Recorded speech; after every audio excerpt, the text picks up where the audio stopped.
شکر اس کی اللہ تبارک و تعالیٰ نے فرمایا تم اگر شکر کرو گے لَإِن شَكَرْتُمْ لَأَزِيدَنَّكُمْ، میں زیادہ دوں گا۔ صبر آسان ہے اور شکر مشکل ہے، صوفیاء نے فرمایا۔ حالانکہ شکر میں کیا کرنا کیا ہے؟ صبر دیکھا جائے تو کٹھن ہوتا ہے، برداشت کرنا ہوتا ہے، مصیبت آئی خاموش رہنا ہے، کسی چیز کی کمی ہو گئی خاموش رہنا ہے، یہی تو صبر ہے۔ گناہ کی خواہش ہوئی لیکن نہیں کیا، یہی صبر ہے۔ صبر دیکھا جائے تو مشکل ہے، لیکن صوفیاء کرام فرماتے ہیں صبر سے زیادہ مشکل شکر ہے۔ شکر ہے وہ کیسے؟ کہا کہ اس لیے کہ جب خوشیاں آتی ہیں تو عام طور پر انسان ہر چیز بھول جاتا ہے، اسے یاد ہی نہیں رہتا کہ دینے والے کا مجھے شکر بجا لانا چاہیے، وہ بھول جاتا ہے۔ یہی تو ہم نے دیکھا ہے۔ آپ تھوڑا سا تجزیہ کر کے دیکھ لیں اپنی زندگی میں، تھوڑا غور و فکر کر کے دیکھ لیں۔ ہمارے گھروں میں بھی جو کچھ بھی ایکٹیویٹیز ہوتی ہیں، جو معمولات چلتے ہیں، اگر گھر کے اندر کوئی مصیبت آئی تو آپ فاتحہ کروائیں گے، قرآن پڑھوائیں گے۔ میت ہو گئی تو کیا کریں گے؟ سب سے پہلے قرآن پڑھواتے ہیں۔ کسی کی بیماری ہو گئی، نزا کا وقت آیا، کسی کو بلایا، قرآن پڑھوا رہے ہیں۔ بہت سخت بیمار ہے، پانی پڑھ کر کے پھکوا رہے۔ یہ ساری مصیبتوں کے وقت آپ قرآن یا عبادت کی طرف جا رہے ہیں، سجدہ کر رہے ہیں۔ لیکن کبھی شادی ہو رہی ہے گھر میں، بچے کا عقیقہ ہو رہا ہے، ولیمہ ہے، منگنی ہے، ان سب مواقع پر جو خوشیوں کے ہیں، کب قرآن خوانی ہوتی ہے؟ کب قرآن پڑھا جاتا ہے؟ کیا رب ذوالجلال کی بارگاہ میں پہلے سے کوئی شکرانے کی محفل ہوتی ہے؟ بہت کم دیکھا گیا۔ موت پر، غم پر، بیماری پر دعائیں مانگی تو ضرور جاتی ہیں، قرآن پڑھا تو جاتا ہے، لیکن خوشیوں کے موقع پر بندہ بھول جاتا ہے۔ اسی لیے صوفیاء اکرام نے فرمایا شکر جو ہے یہ مشکل ہے، اور منافق شکر نہیں کر سکتا۔ یہ مومن کو عطا کی ہوئی نعمت ہے شکر کرنا۔ شکر کیسے کریں گے آپ؟ شکر کے بہت سارے طریقے ہیں۔ صرف یہ نہیں ہے کہ زبان سے کہہ دیا الحمدللہ، بلکہ تمہارے ہاتھ و پیر بھی شکر بجا لاتے ہیں، تمہاری زبان بھی اور تمہارا دل بھی۔ تینوں طریقے ہیں شکر کے۔ کسی کی زبان چلتی ہی نہیں تو کیا وہ شکر گزار نہیں ہے؟ لیکن اگر اللہ رب العزت کے حوالے اپنے آپ کو کر دیا، دل سے وہ کہتا ہے کہ مولا میرا کچھ نہیں، سب تیرا ہے، وہ دل سے کہہ رہا ہے، اس کے دل کا شکر ہے۔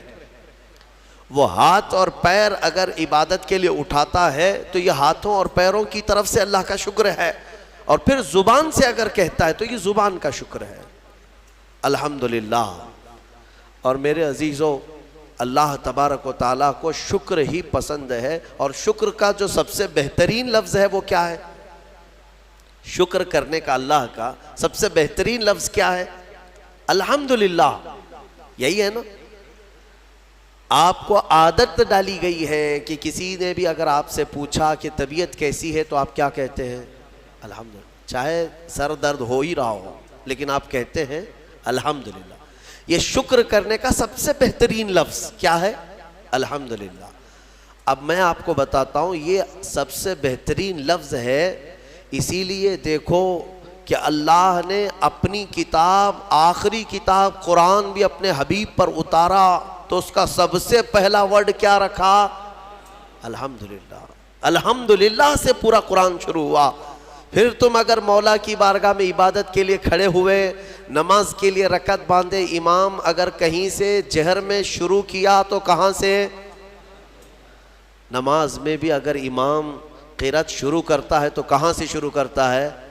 الحمدللہ سے ہی شروع کرے گا۔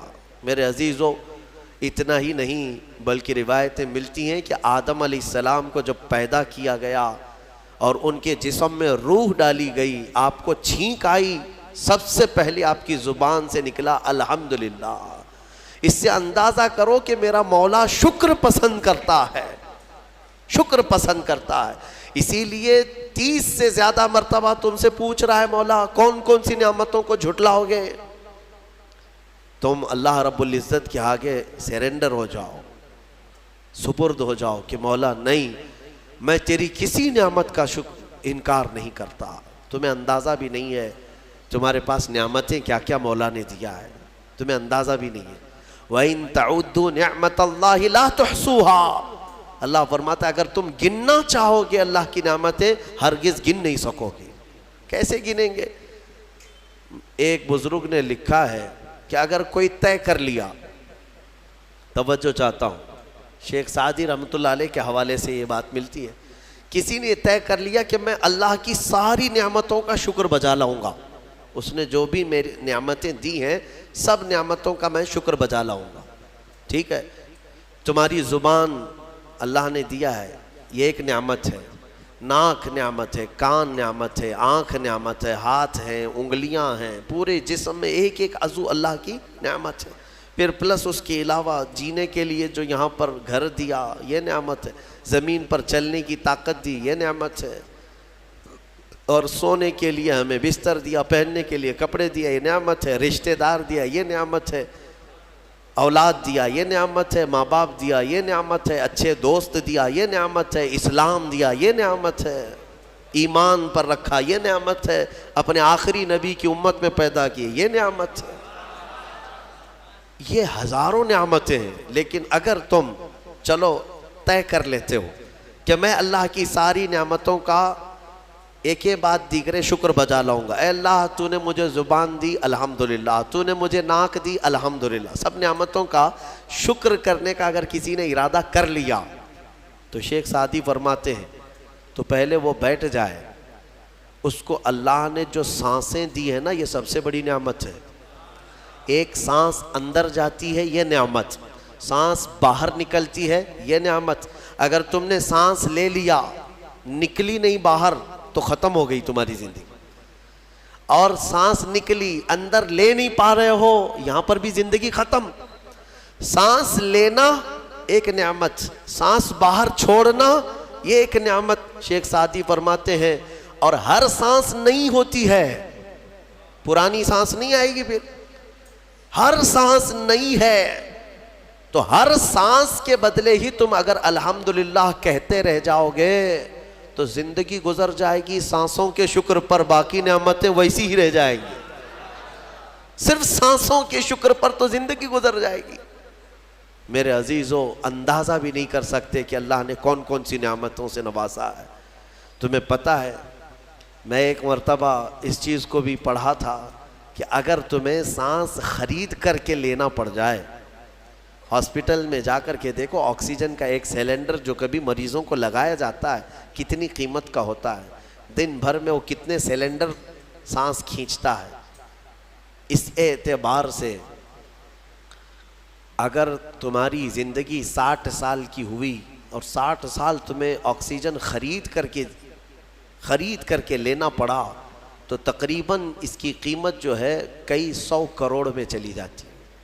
ایک اندازے کے مطابق 50 سے 60 کروڑ کا آکسیجن تمہیں لگ جاتا ہے، تو کیا یہ ہر آدمی کیپیبل ہے اپنی سانسوں کو پیسے سے خرید سکے گا؟ اور رب ذوالجلال نے تمہارے لیے اتنی آسانیاں کی ہیں کہ سانس ایسا نہیں ہے کہ فلاں شہر میں ملتی ہے جا کر کے لائیں اور پھر کھینچیں، تم جہاں ہو تمہاری ناک کے قریب ہوائیں کیا ہے۔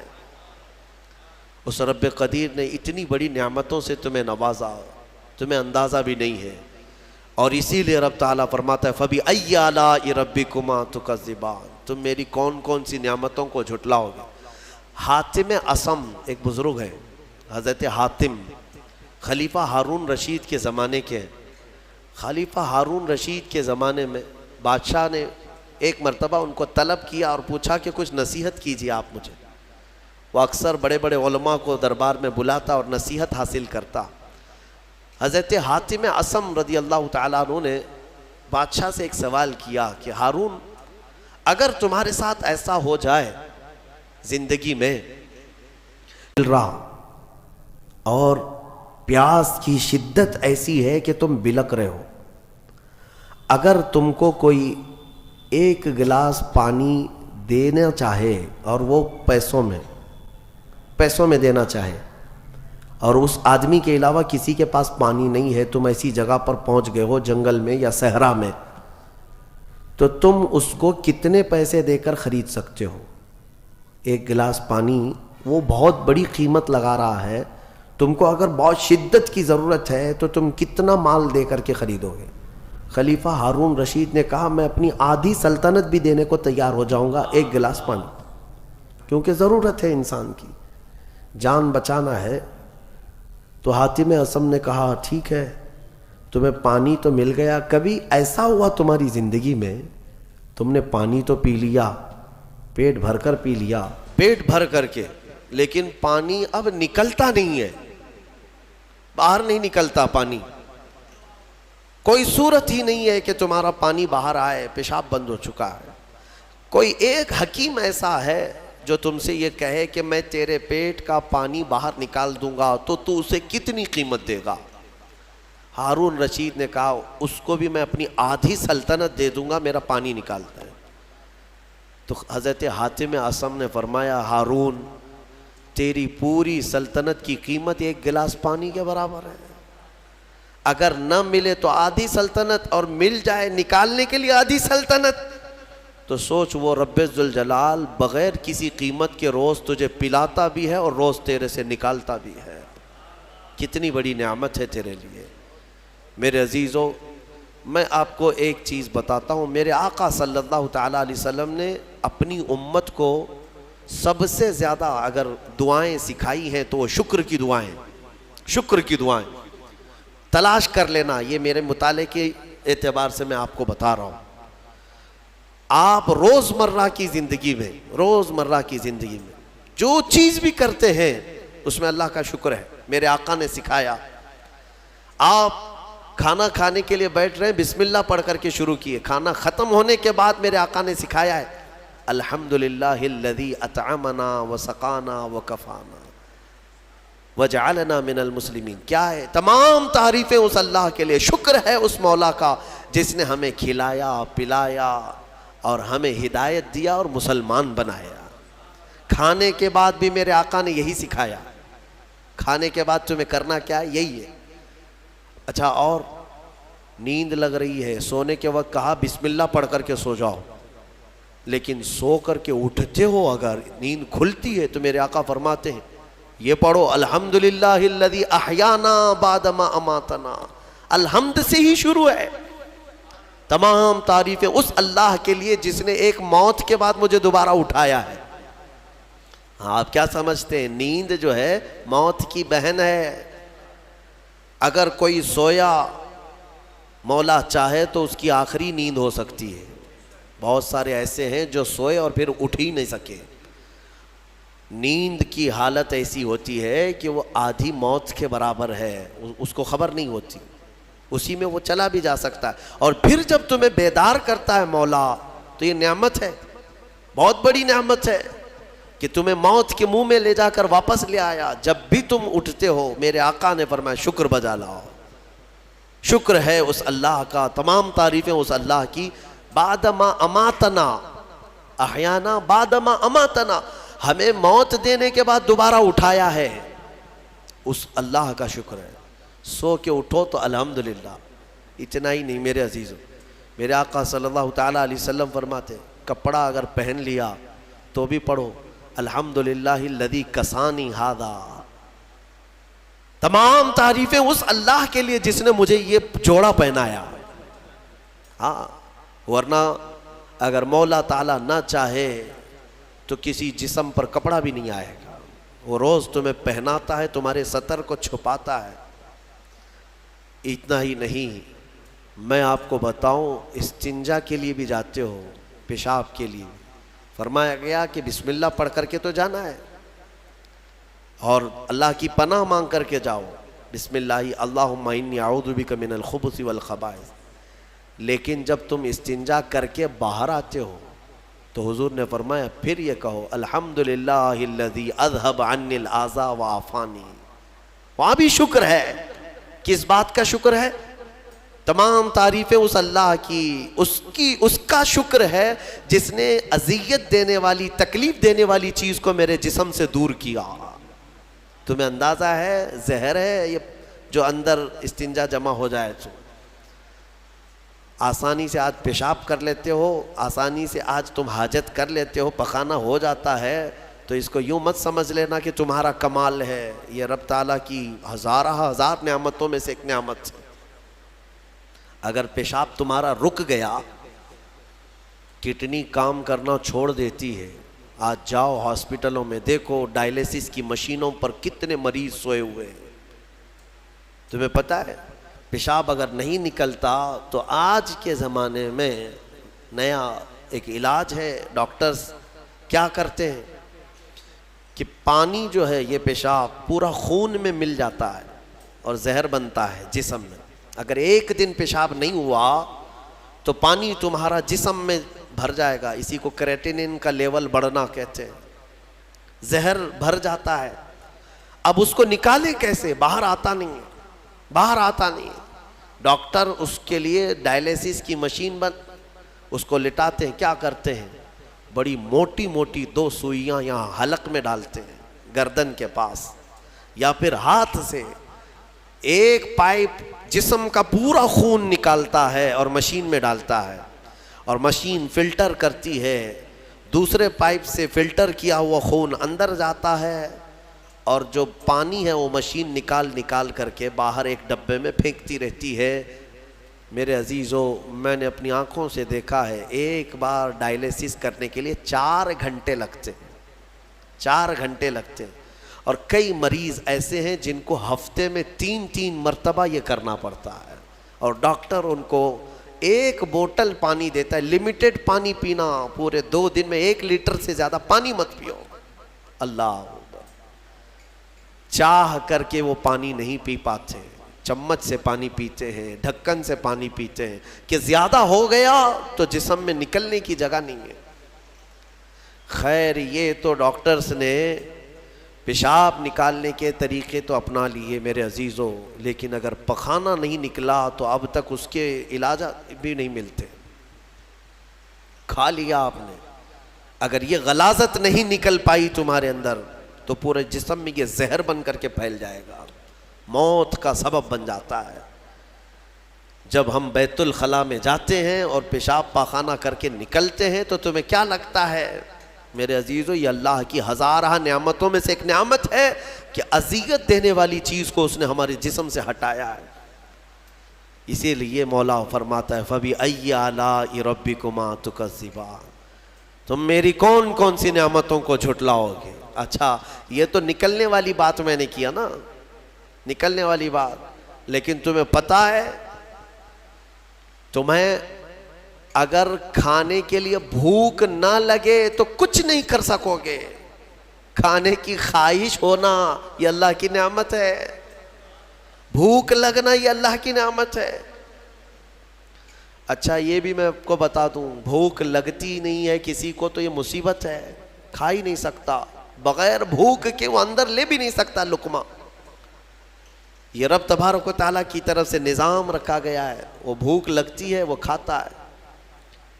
اور ایک بات میں بتا دوں، ایک بڑی بیماری ہے دنیا کی، بھوک تو بہت لگتی ہے، آدمی کھائے جاتا ہے لیکن پیٹ بھرتا نہیں، سیرابی نہیں ہوتی، شکم سیر نہیں ہوتا۔ یہ بیماری ہے ہیضے کی بیماری۔ اس بیماری میں حجاج بن یوسف مر گیا، ہاں بڑا گورنر تھا، جانتے ہیں بھوک اتنی لگتی تھی اس کو کہ ایک مرتبہ ایک گائے پوری ذبح کر کے بھون کر کے اس کو کھلائی گئی، پیٹ نہیں بھرا، خواہش ابھی بھی باقی ہے، بھوک ابھی بھی ہے، اور کچھ کھلا دو اور کچھ کھلا دو۔ اس کو پھر انڈے کھلائے گئے، مرغیاں کھلائی گئی، اتنا کھلایا گیا کہ پیٹ پھٹ گیا، پیٹ پھٹ گیا اور زہریلا ہو گیا۔ آپ کو کیا میں بتاؤں، پیٹ 4 لقمے کھانے کے بعد، کسی کو 10 لقمے کھانے کے بعد ایسا لگتا ہے نا پیٹ بھر گیا، الحمدللہ پیٹ بھر گیا ہے۔ یہ جو شکم سیر آپ کو لگتا ہے یہ اللہ کی نعمت ہے۔ کچھ لوگوں کو یہ بیماری ہے کہ تم ان کو 4 کلو بھی اندر کچھ ڈال دو تو یہاں کی جو چاہت ہے وہ نہیں جائے گی، ہاں خواہش نہیں ختم ہوگی۔ اسی طرح پیاس لگنا اللہ کی نعمت ہے، اور پیاس کا بجھ جانا یہ بھی نعمت ہے۔ سکرات کے وقت میں فرمایا گیا اگر ایک ندی پانی بھی اس کو پلایا جائے تو یہ حلق نہیں سوکھے گا، پیاس باقی رہے گی، اور پانی اور پانی اور پانی۔ تم اندازہ کر سکتے ہو ایک گلاس پانی پینے کے بعد اگر ٹھنڈک لگی، ہاں پیٹ بھر گیا، پیاس بجھ گئی، نعمت ہے اللہ کی یہ۔ اور ایک بیماری یہ ہے کہ اس کے اندر ایک بالٹی پانی بھی ڈال دیا جائے تو حلق نہیں سوکھتا، پیاس بجھتی نہیں ہے، پھر زبان چپکنے لگتی ہے، زبان چپکنے لگتی ہے، حلق سوکھنے لگتا ہے، یہ بیماری ہے۔ میرے عزیزوں، میں تو صرف تمہارے جسم کی نعمتیں گنا رہا ہوں، تمہیں اندازہ بھی نہیں ہے۔ ابھی چند دنوں قبل میں نے اپنے بچوں کے سامنے بھی ایک بات عرض کیا تھا۔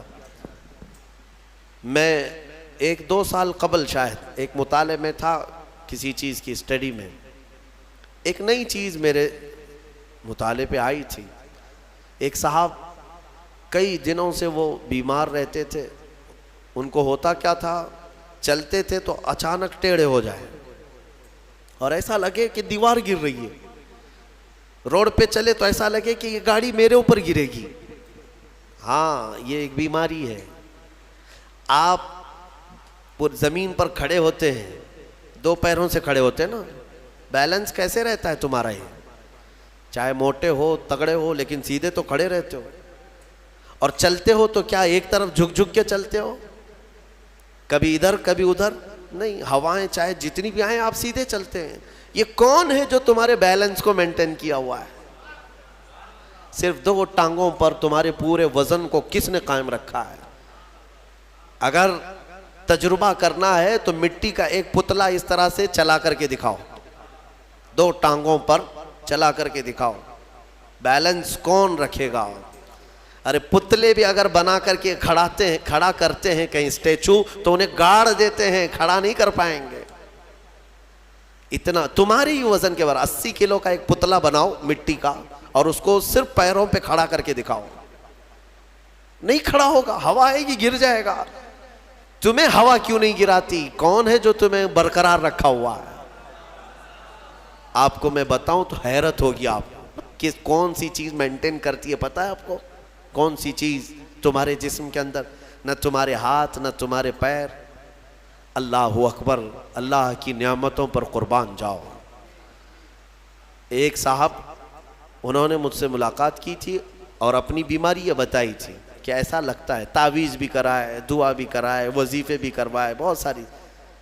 ایک ماہر دانشور تھے، انہوں نے مجھ سے یہ کہا کہ مولانا مسئلہ یہ ہے کہ ہمارے دونوں کانوں کے بیچ میں ایک چھوٹا سا پارا، ایک قطرہ ہوتا ہے پارے کا، لکوڈ پارا دیکھیں آپ بی پی چیک کرنے کے وقت جو چڑھتا اترتا ہے مشینوں پہ، اس طرح کا ایک ہلکا سا ایک لکوڈ قطرہ ہمارے دونوں کانوں کے برابر بیچوں بیچ ہوتا ہے، اور وہ قطرہ ہے جو پورے بیلنس کو مینٹین کرتا ہے۔ وہ ایک قطرہ ہے، اگر اس قطرے کے اندر ذرا برابر بھی ادھر ادھر ہوا، وہ ایک طرف ہو گیا تو آدمی یوں چلنے لگ جائے گا، اگر وہ اس طرف ہو گیا قطرہ تو پھر آدمی اس طرف جھک جائے گا۔ اور یہ جلدی ہوتا نہیں ہے، وہ اتنا مضبوطی کے ساتھ پورے انسانوں کے جسموں کو سنبھالے رکھتا ہے۔ میرے عزیزوں، پھر میں یہ پوچھتا ہوں فَبِأَيِّ آلَاءِ رَبِّكُمَا تُكَذِّبَانِ، تم اپنے رب کی کون کون سی نعمتوں کو جھٹلاؤ گے؟ اور ایک بات، عجیب عجیب چیزیں میں نے دیکھی، کبھی ہم غور نہیں کرتے نا اپنے جسم میں، اور اسی لیے میرا رحمان فرماتا ہے وَفِي أَنفُسِكُمْ أَفَلَا تُبْصِرُونَ، تمہاری ذات میں میری نشانیاں ہیں، تم دیکھتے نہیں؟ اللہ پوچھ رہا ہے، تمہاری اپنی ذات میں میری نشانیاں ہیں۔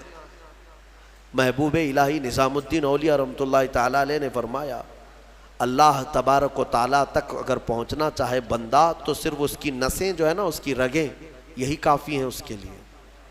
ہاں میرے عزیزوں، آج بھی ڈاکٹرز یہ کہتے ہیں کہ تمہارے جسم کے اندر کی نسیں اگر کھول کر کے پھیلا دی جائیں تو 10,000 کلومیٹر تک پھیل جائیں گے، یعنی تقریباً ایک دنیا گھومنے کے برابر۔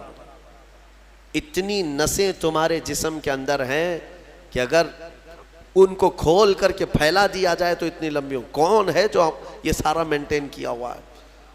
اور ہر نس میں وہ خون کو دوڑاتا ہے اور پھر واپس پہنچاتا ہے دل تک۔ ایک چیز میں جو کہہ رہا تھا وہ یہ ہے، عجیب سی چیز ہے، ایک صاحب نے فرمایا کہ ایک بیماری ہے کہ یہ ایک صاحب ہیں کہ ان کی آنکھوں کی پلک بند ہی نہیں ہوتی، اس پر تحقیق کی گئی۔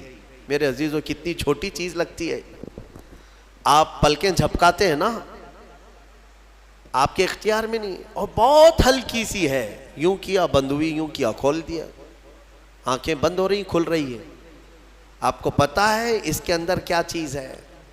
کہا کہ ایک بہت ہلکا سپرنگ ہے ان پلکوں کے بھی اوپر، باقی سب جگہ اس طرح اپنے آپ نہیں ہوتے ہیں کہ خود سے جو ہے بند ہو رہی ہو کھل رہی ہو۔ کان کیا اس طرح کرتا ہے ہمارا؟ اٹھ گیا اپنے آپ، بیٹھ گیا اپنے آپ۔ یہ ہلکی سی پلکوں کی جو چمڑی ہے نیچے آتی اوپر جاتی، نیچے آتی اوپر جاتی، کیا چیز ہے؟ تو ایک صاحب نے ہمیں بتایا کہ بہت ہلکا سپرنگ ہوتا ہے، اگر وہ سپرنگ ختم ہوا کسی کا تو بلڈوزر سے بھی کھینچ کر کے بند نہیں کر سکو گے۔ ان پلکوں کی چھوٹی سی چمڑی کو کھینچ کر کے بھی بند نہیں کر سکو گے، وہ بند نہیں ہوگی پھر۔ اسی لیے مردوں کو دیکھو، اگر کسی کی آنکھیں بند نہیں کیا آپ نے موت کے بعد، وہ کھلی رہ گئی، تو پھر آپ گھنٹوں کھینچ کھینچ کے اس کی آنکھ بند کرو، بند نہیں ہوگی، نہیں ہوگی، کیونکہ موت کے بعد یہ سارا حصہ ختم ہو گیا۔ اور مرے ہوئے آدمی کو آنکھیں بند ہے اس کی، آپ نے بند کیا، پھر اس کے 1-2 گھنٹے کے بعد اس کی پلکیں اٹھا کر کے دکھا دو، کھول کر کے دکھا دو اس کی آنکھیں، سارے لوگ مل کر کے بھی اس کی آنکھوں کی پلکوں کو کھول نہیں سکیں گے۔ میرے عزیزو، ہے تو بہت ہلکی سی چیز، لیکن تمہیں پتہ ہے اس کی معنویت کتنی ہے؟ اس کی معنویت کتنی ہے؟ یہ بات میں کیوں کہہ رہا ہوں؟ ایک صاحب کو یہ بیماری کی وجہ سے، اس بیماری کی وجہ سے وہ پاگل ہو گئے۔ کیا بیماری تھی؟ کہ پلک جھپک نہیں رہی ہے، بند نہیں ہو رہی ہے، اور بند نہیں ہو رہی ہے تو نیند نہیں آتی۔ جیسے نیند آئے گی تو آنکھوں کا آٹومیٹک بند ہونا ہے، اور آنکھ بند نہیں ہو رہی تو سوئے گا کیسے؟ اور نس ہونے کی وجہ سے وہ مینٹلی ختم ہو گیا، پاگل ہو گیا، اور اب تو شاید مر بھی گیا ہوگا۔ یہ کافی 2-3 سال پہلے کی بات میں ہم اندازہ بھی نہیں کرتے کہ اتنی چھوٹی چھوٹی چیزیں۔ میرے عزیزو، ہمارے بال جو جسم میں ہیں، ایک رواں بھی اس کا بال کا، یہ اللہ کی نعمت ہے۔ آپ دیکھیں ایک بال بھی نکل گیا تو پھوڑی آ جاتی ہے، اس کی قیمت بتانے کے لیے کہ یہ یوں ہی اللہ نے نہیں دیا تم کو، یوں ہی نہیں۔ ایک خاتون کو میں نے دیکھا تھا، چھوٹی سی لڑکی تھی، وہ اس کے صرف یہ آنکھوں کے اوپر کی بھویں نہیں تھی اور بال کچھ بھی نہیں تھے، جس کی وجہ سے وہ اتنی ڈراؤنی لگتی تھی کہ بچے دیکھ کر کے بھاگ جاتے تھے۔ صرف یہ آنکھوں کے بال نہیں تھے، اور وہ چہرہ چھپائے رہتی۔ بہت بڑی ٹیلنٹڈ بچی، پڑھنے میں لکھنے میں ساری چیزوں میں بہت اچھی، لیکن اس کی وجہ سے وہ چہرہ چھپائی رہتی۔ اس دن مجھے محسوس ہوا کہ اگر ایک بھی چیز ہماری ادھر ادھر ہو جائے تو انسان کا سارا جمال ختم ہو جاتا ہے۔ اسی لیے میرے عزیزو، اللہ نے جو چیزیں تمہارے پاس آج دی ہیں، شکر بجا لاؤ، اللہ کا شکر بجا لاؤ۔ اور سورہ رحمان آج تم نے سنا ہے، بار بار مولا کی بارگاہ میں عرض کرو، مولا ہم تیری کسی نعمت کو نہیں جھٹلاتے، ہر نعمت پر تیرا شکر بجا لاتے ہیں۔ میں اپنی گفتگو کو سمیٹتے ہوئے آخر میں ایک حدیث سنا دیتا ہوں۔ اللہ کے حبیب صلی اللہ تعالیٰ علیہ وسلم نے ارشاد فرمایا، آج ہی میں نے درس قرآن میں بھی سنایا تھا، حضور اکرم صلی اللہ علیہ وسلم نے فرمایا، 3 چیزوں کو غنیمت جانو، 3 چیزوں کے آنے سے پہلے پہلے۔ وہ 3 چیزیں کیا ہیں؟ توجہ سے سنو۔ میرے آقا فرماتے ہیں، جوانی ہے تو غنیمت جانو بڑھاپا آنے سے پہلے، جوانی کو غنیمت جانو بڑھاپا آنے سے پہلے، اس لیے کہ بڑھاپے میں جو کچھ ہوتا ہے وہ پھر وہ بوڑھوں کو معلوم ہے، ساری چیزیں ایک کے بعد دیگرے رخصت ہونے لگ جاتی ہیں، وہ طاقت نہیں، وہ قوت نہیں۔ بڑھاپے میں بہت خواہش تو ہوتی ہے کرنے کی لیکن کر نہیں سکتا. اسی لیے جوانی کو غنیمت جانو. اے نوجوانوں، عیاشی میں برباد کرو گے تو پچھتاؤ. دوسری چیز میرے آقا فرماتے ہیں آج صحت ہے تو صحت کو بیماری سے پہلے غنیمت جانو. بیمار ہونے سے پہلے دیکھو اپنے ہاتھوں کو، پیروں کو، سب صحیح سلامت ہے. آج آنکھ دیکھ رہی ہے، کان سن رہے ہیں، زبان بول رہی ہے، ہاتھ پیر چل رہے ہیں. شکر کرو اللہ کا. اس لیے کہ ہم نے دیکھا ہے چند دنوں کے بعد ایسی بیماریاں جکڑ لیتی ہیں، سجدہ کرنا چاہتا ہے لیکن پیر مڑتے نہیں، پیر جام ہو گئے. رکوع کرنا چاہتا ہے، کمر جھکتی نہیں. آج صحت ہے تمہارے پاس، کل آنکھیں ساتھ چھوڑنے لگ جائیں گی، کان کم سنائی دینے لگ جائیں گے، زبان میں راشا طاری ہونے لگ جاتا ہے، ہکلاہٹ آنے لگ جاتی ہے. چاہ کر کے بھی بہت ساری چیزیں تم کر نہیں پاتے. اسی لیے آج صحت ہے، غنیمت جانو اس کو. کوئی بیماری نہیں. آج چند ہی دنوں کے بعد دیکھنا کہ شوگر ساتھ، بی پی ساتھ، ایسے ساتھ ہوتے ہیں کہ پھر قبر تک نہیں چھوڑتے. ہاں آج صحت ہے، کل کسی کو کینسر ہوا تو پھر وہ جنازے کے ساتھ ساتھ کینسر جاتا ہے. کچھ نہیں کرتے اور ان بیماریوں میں آنے کے بعد ان کو صحت کے دن یاد آتے ہیں. کاش جب میں اچھا بھلا تھا تو اللہ کی عبادت کرتا. بیمار ہوں، کچھ نہیں کر پاتا. میں نے آپ کو اس سے قبل بھی بتایا تھا میرے عزیزو، ایک نوجوان کی بات مجھے بار بار وہ جھنجھوڑتی ہے. ممبئی شہر کے رہنے والا نوجوان، 22 سے 24 سال کا. باپ اکلوتے بیٹے کو بہت اچھا پڑھایا تھا، لندن بھیج کر کے پڑھایا تھا. اکلوتا بیٹا، بڑے باپ کا بیٹا ہے، اور 24 سال کی عمر میں اس کو بون کینسر ہو گیا، ہڈیوں کا کینسر ہو گیا. یونیورسٹی میں پڑھا اچھا، اور اس کے بعد پتہ ہی نہیں چلا، اچانک 3rd سٹیج پہ پتہ چلا. پھر 6 مہینے شاید علاج کے لگے ہوں گے. ڈاکٹروں نے کہا کہ اس کو گھر لے جاؤ، اب کچھ نہیں ہوتا. گھر آیا تھا، اس کی ہڈیاں گل گئی تھیں. ہاں، بون کینسر بڑا ڈینجر ہے، ہڈیاں جو ہے پاؤڈر ہونے لگ جاتی ہیں. اس کو اگر اٹھائیں تو پیٹھ کی ہڈی میں انگلیاں اندر جانے لگ جاتی ہیں. یہ کینسر بہت خطرناک قسم کا ہے. اس کے چند دن بچے ہوں گے اپنے گھر پر، علاج وغیرہ سب ختم ہو چکا. اس نے اپنے باپ کو ایک دن حسرت سے بلایا اور کہا ابا میری وہ 10ویں کی 12ویں کی گریجویٹ کی یہ جو مارک شیٹ ہے، سند ہے، جو میں نے میڈل حاصل کی وہ کہاں ہے؟ کہا بیٹا سب سنبھال کے رکھا ہوں. کہا میں دیکھنا چاہتا ہوں. باپ نے وہ ساری چیزیں الماری سے اس کو دیا کہ یہ سرٹیفکیٹ ہے، یہ تیری سند ہے، یہ مارک شیٹ ہے، یہ ساری چیزیں ہیں. وہ نوجوان بستر پر لے کر کے اپنی سرٹیفکیٹ پڑی ہوئی، اس میں ٹاپر بھی رہا ہے، وہ سب چیزیں دیکھ دیکھ کر کے رونے لگا.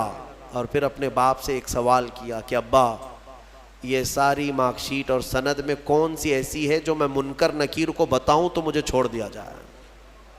کیونکہ میں جا رہا ہوں اب آخری سفر پر، میں آخری سفر پر جا رہا ہوں.